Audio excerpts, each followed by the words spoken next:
বাবা তোমার নাম কি? আমার নাম আফিফ। আলহামদুলিল্লাহ ভালো হইছে। প্রশ্ন মোটামুটি হার্ড করছে, মানে প্রশ্ন হার্ড করছে বলতে পাস মার্কটা রাখাই বাকিগুলো হার্ড করছে, মানে এ প্লাস যে পাইবো ওরা যোগ্যতা অনুযায়ী পাইবো। কোন প্রশ্ন বা সহজের জন্য কেউ পাইবো না এ প্লাস, যোগ্যতা অনুযায়ী এ প্লাস পাইবো, এরকম প্রশ্ন আসছে। 90 দশকে আমরা যখন পড়াশোনা করছি স্যারের পায়ে ধরে সালাম করা, আজকে তোমাকে দেখলাম। আমাদের স্কুলে মানে ফেভারিট স্যার আমাদের এই যে খায়রুল স্যার, একটা স্যার বলতে গেলে আমার আইডল। স্যারের যে পড়ার স্টাইল মাশাআল্লাহ।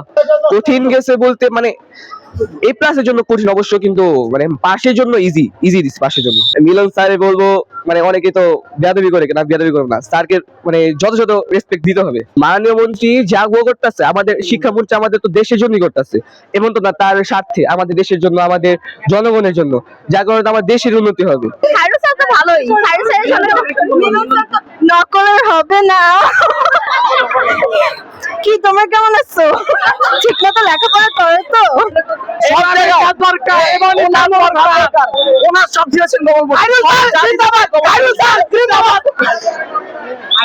খায়রুল স্যারের মতো স্যার আমাদের প্রতি দেশে সব স্কুলে চাই। খায়রুল স্যার থাকলে কোনো স্কুলে বিজিএস এ প্লাস মিট যাবে না, এটা আমি শিওর দিতে বলতে পারবো। তো যাই করুক না কেন খায়রুল স্যারের মাধ্যমে আমরা এ প্লাস পাবোই, এটা কেউ কেন বলতে লাভ নাই, মিলন করে লাভ নাই, স্যার থাকলে A plus. All credit goes to our Khairul sir. আলহামদুলিল্লাহ, এটার জন্য অনেক শুকরিয়া এবং সকলকে আমরা ওইভাবে প্রস্তুত করি যত প্রশ্ন কঠিন হোক তারা তাদের লক্ষ্যে এগিয়ে যাবে ইনশাআল্লাহ।